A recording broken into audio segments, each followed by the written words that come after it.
Hello everyone, स्वागत है आपका मेरी न्यू वीडियो में। आज हम करने वाले हैं factorization of a quadratic expression by splitting the middle term, यानी कि मिडिल टर्म स्प्लिटिंग के हेल्प से हम इस क्वाड्रेटिक इक्वेशन को सॉल्व करने वाले हैं। ओके, एंड इनके फैक्टर्स निकालने वाले हैं। हमें इक्वेशन के बिना x² - 3x + 2 एंड हम कोशिश करेंगे इसको आसान से आसान तरीके से सॉल्व करने में। एंड जो मिस्टेक सबसे ज़्यादा बच्चे छोटी छोटी करते हैं वो कहाँ करते हैं, मैं इन बातों को आपको ज़रूर बताऊंगी, तो प्लीज़ उसे नोट कर लीजिएगा कि ये मिस्टेक आपको नहीं करनी है। ओके, तो चलिए शुरू करते हैं। सबसे पहले तो हमें देखना है कि हमें मल्टीप्लाई करने पे कोई ऐसे नंबर चाहिए हैं, कौन से चाहिए वो देख लेते हैं। सबसे पहले यहाँ पे हमें 1 है एंड यहाँ पे 2 है, तो 1 और 2 का मल्टीप्लाई करके क्या आता है 2। 1 2 से 2 या 2 1 से 2। हमें चाहिए मल्टीप्लाई करने पे 2 एंड प्लस माइनस करने पे हमें चाहिए -3। ठीक है, प्लस माइनस करने पे हमें चाहिए -3। हमें इन दो बातों का ध्यान रखना है एंड इस क्वाड्रेटिक इक्वेशन को सॉल्व करते हैं। चलो तो चलिए करते हैं इनको सॉल्व। एंड हाँ, सबसे ज़्यादा बच्चे यहाँ गलती करते हैं कि यहाँ जो माइनस का साइन आता है इसको ध्यान नहीं रखते हैं।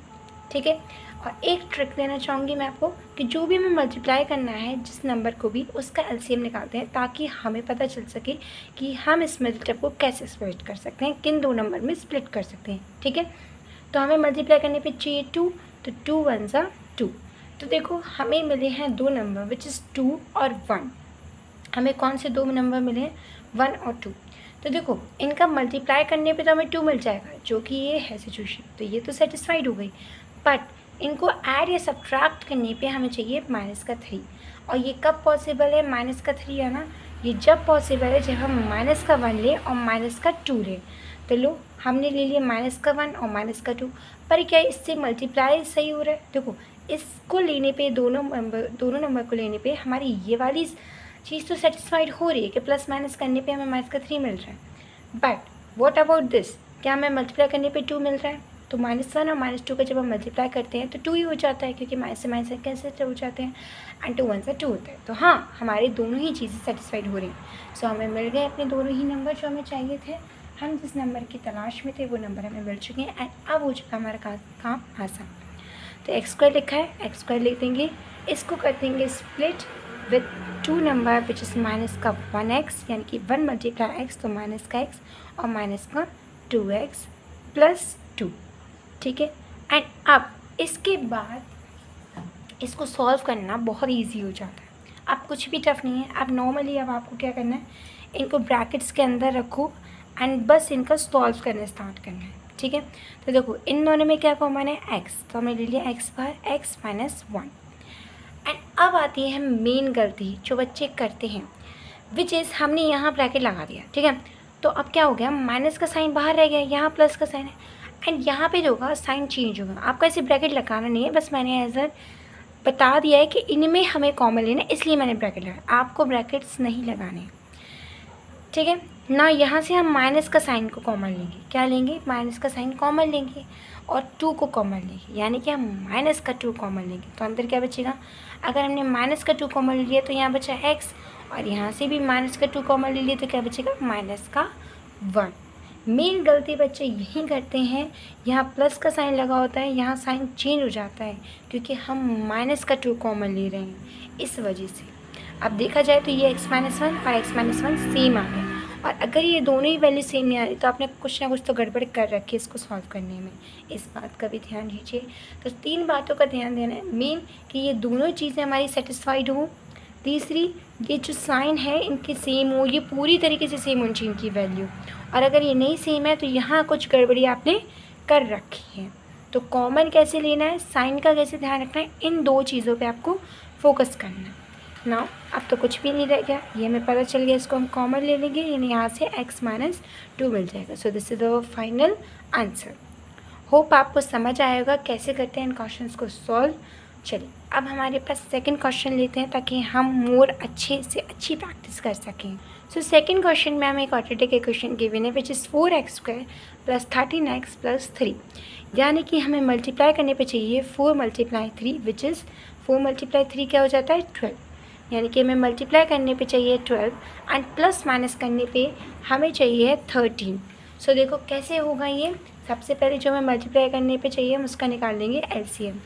तो 2 का एलसीएम निकलेगा, 2 की टाइम में 12 आता है 6 टाइम, 2 की टाइम में 6 आता है 3 टाइम और 3 की टाइम में आता है 1। अब हमें इसके 3 फैक्टर मिल गए विच इज़ 2 मल्टीप्लाई 3। अब हमें कुछ ऐसा सोचना है कि मल्टीप्लाई करने पे हमें मिल जाए ये 12 और कुछ ना कुछ ऐसा सोचना है हमें। तो देखो अगर हम इसको 4 2 2 जब 4 लेते हैं तो 4 और 3 का कॉम्बिनेशन प्लस माइनस करने पे 13 नहीं मिल रहा है। एंड अगर हम इनका मल्टीप्लाई कर दें 3 और 2 का तो 3 2 6 और 6 और 2 का ऐड करने पे तो भी नहीं मिल रहा है। तो ये तो हो गई बहुत बड़ी प्रॉब्लम। तो अब हम क्या करेंगे, इसमें थोड़ा हट के सोचेंगे। 1 देखो हमेशा हर किसी का फैक्टर होता है, तो क्या 1 की टाइम में 12 आता है? तो क्या 12 का फैक्टर 1 नहीं है ना? तो अगर हम इन तीनों का मल्टीप्लाई कर दें तो हमें क्या मिलेगा, 3 2 6 6 2 12।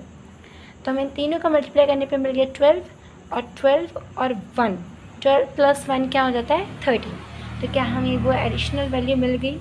हाँ मिल चुकी है, 1 और 13। एंड यहाँ हमें साइन का ध्यान तो देना ही नहीं है क्योंकि दोनों प्लस प्लस के साइन है सब, तो इसमें तो कोई प्रॉब्लम होने वाली नहीं है साइन से रिलेटेड, है ना। एंड क्या इनका मल्टीप्लाई करने पे, सॉरी यहाँ पे मुझे 12 लिखना था, तो क्या इनका मल्टीप्लाई करने पे हमें 12 मिल रहा है? हाँ इन दोनों का मल्टीप्लाई करने पे भी हमें 12 मिल रहा है एंड प्लस करने पे हमें 13 भी मिल रहा है। सो यही है हमारे वो दो नंबर जिनसे हम मिडिल टर्म स्प्लिटिंग करेंगे ना। 4x² को हम as it is 4x² copy कर लेंगे और यहाँ पे जो हमें a प्लस का 3 गिवन है इसको भी हम एज इट इज़ कॉपी कर लेंगे ना। अब हम कर लेंगे मिडिल टर्म स्प्लिट। तो हमें मिला है 1 और 12 दो नंबर्स, तो ये हो जाएगा +x + 12x।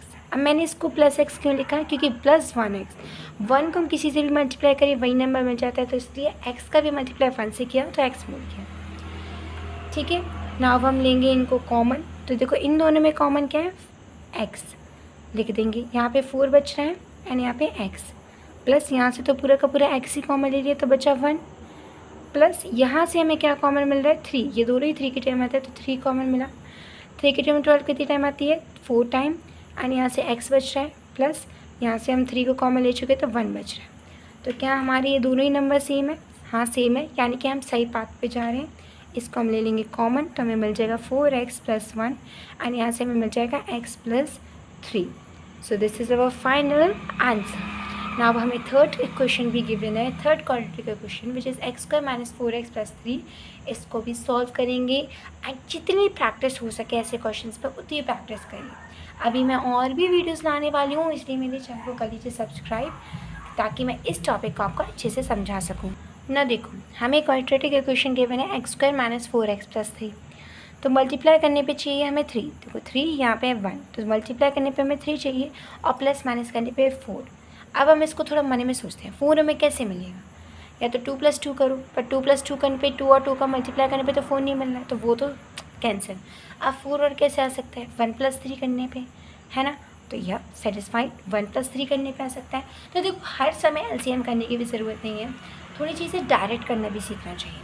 सो देखो 4 हमें कैसे मिल सकता है 2 और 2 करके, पर 2 और 2 करके हमें मल्टीप्लाई पे 4 नहीं मिल रहा है, 4 मिल रहा है लेकिन हमें तो 3 चाहिए और हमें दूसरे फैक्टर्स मिल रहे हैं 1 और 3 और हमें इनको मल्टीप्लाई करने पे 3 मिल जाएगा। 3 × 1 = 1, 3 × 1 = 3। तो यस ये भी सेटिस्फाइड है। तो हम क्या ले लेंगे इसको मिडिल टर्म स्प्लिट करने के लिए माइनस का x और माइनस का 3 + 3। अब हमने माइनस का x और माइनस का 3 क्यों लिया? हम प्लस का x और प्लस का 3 भी तो ले सकते थे, नहीं, क्योंकि हमें मल्टीप्लाई करने पे चाहिए था +3। तो देखो इनको मल्टीप्लाई करने पे क्या हमें +3 मिल रहा है? हाँ हमें मिल रहा है। और क्या इनको ऐड करने पे हमें माइनस का 4x मिल रहा है? हाँ मिल रहा है। तो बस इसलिए हमने ऐसा नंबर लिया। थोड़ा डाइट करना भी सीखिए क्योंकि अब आप आ चुके हैं बड़ी क्लास में एंड अगर आप 9th क्लास में हैं तो आपको ये ईज़िली सॉल्व करना आना चाहिए। और अगर आप 8th में हैं तो आपको भी टेंशन नहीं लेनी चाहिए, पर इस क्वेश्चन को, इस टाइप के क्वेश्चन को सॉल्व करो ताकि आपकी कैलकुलेशन अच्छी हो सके। ओके, जितना हो सके उतना सॉल्व करो क्योंकि ये मोस्ट इंपॉर्टेंट क्वेश्चंस में से ही एक है एंड ये मिडिल टर्म स्प्लिटिंग बहुत ज़्यादा यूज़ होता है। अब इन दोनों में कॉमन क्या है x, ये ले लिया x - 1, ठीक है, माइनस यहाँ से माइनस का 3 कॉमन ले लेंगे तो अंदर बचेगा x - 1 और ये दोनों यहाँ की सेम वैल्यू, तो इसको हम ले लेंगे x - 1 बाहर एंड यहाँ ले लेंगे x - 3। ध्यान देना यहाँ पे प्लस का साइन लगाता है, यहाँ पे भी प्लस का साइन मत लाना, हमने माइनस का 3 कॉमन लिया यहाँ पे, -3, ठीक है। प्लस का 3 कॉमन नहीं लिया है, इसलिए साइन चेंज होगा। सो बस यूँ ही सॉल्व करते रहिए। मिलते हैं नेक्स्ट वीडियो में, तब तक के लिए बाय। Thanks for watching.